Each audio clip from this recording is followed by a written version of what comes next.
आदाब नाज़रीन, इस वक्त की खास खबरों में इस्तकबाल है आपका।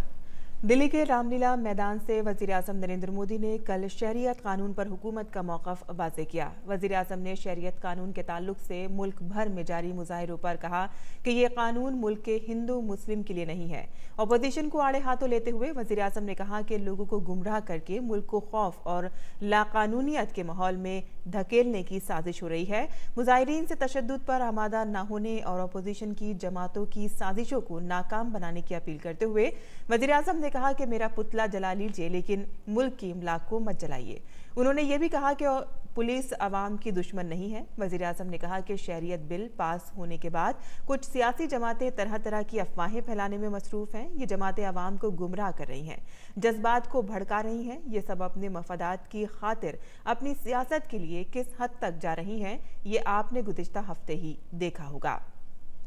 वज़ीर आज़म ने कहा कि कांग्रेस और उसके साथी शहरों में रहने वाले कुछ पढ़े लिखे अर्बन नक्सल ये अफवाहें फैला रहे हैं कि सारे मुसलमानों को डिटेंशन सेंटर भेज दिया जाएगा। कुछ तो अपने इल्म की कदर कीजिए।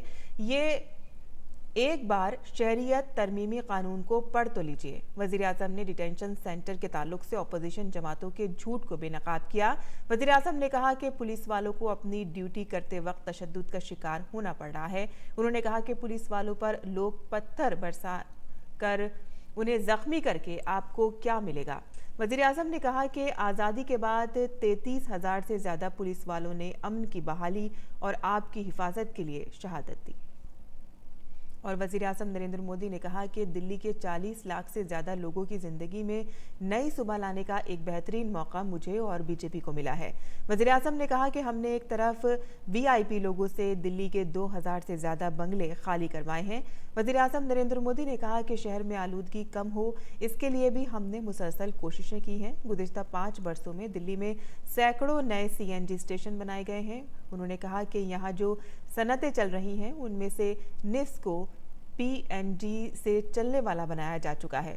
वज़ीर आज़म ने कहा कि आज दिल्ली में जो हुकूमत है वो यहाँ के बड़े मसले से चश्मपोशी किए हुए है और ये मसला पीने का पानी का है।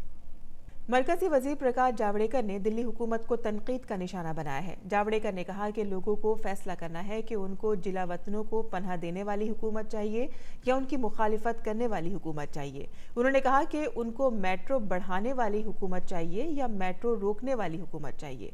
जावड़ेकर ने कहा कि दिल्ली की तरक्की सिर्फ बीजेपी ही कर सकती है।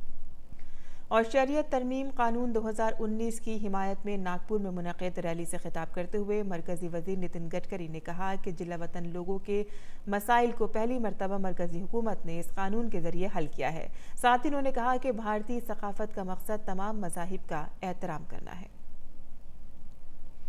और महाराष्ट्र में मुंबई के घाटकोपर में शहरियत तरमीमी कानून की हिमायत में रैली निकाली गई। रैली में बड़ी तादाद में लोग शामिल हुए। इसके अलावा कर्नाटक के बेंगलुरु और मध्य प्रदेश के इंदौर में भी शहरियत तरमीमी कानून की हिमायत में रैलियां निकाली गई। यहां भी बड़ी तादाद में लोगों ने शिरकत की। इसके अलावा मुल्क के दीगर इलाकों में भी शहरियत तरमीमी कानून की हिमायत में रैलियां निकाली गई। और झारखंड असेंबली इंतखाबात के लिए आज वोटों की गिनती होगी। ख्याल रहे कि 81 नशिस्तों के लिए झारखंड में 5 मरहलों में वोट डाले गए थे। तमाम 24 जिला सदर दफ्तर में सुबह 8 बजे से वोट गिने जाएंगे। और भारत ने कटक में खेले गए दिलचस्प तीसरे एक रोजा मैच में वेस्टइंडीज को 4 विकेट से शिकस्त देती है। वेस्टइंडीज से जीत के लिए मिले 316 रन के बड़े हदफ को भारत ने 6 विकेट खोकर हासिल कर लिया। इस जीत के साथ ही भारत ने सीरीज को 2-1 से अपने नाम कर लिया। वेस्टइंडीज के खिलाफ भारत की मुसलसल 10वीं सीरीज जीत है। कप्तान विराट कोहली ने 85 रन की शानदार इनिंग्स खेलकर टीम की जीत में अहम किरदार अदा किया। रोहित शर्मा और केएल राहुल ने निफ सेंचुरियां की इनिंग्स खेलकर टीम को अच्छी शुरुआत दिलाई। रोहित ने 63 और राहुल ने 77 रन बनाए। इस वक्त की खास खबरों में फिलहाल इतना ही। इजाजत दीजिए। शब बखैर।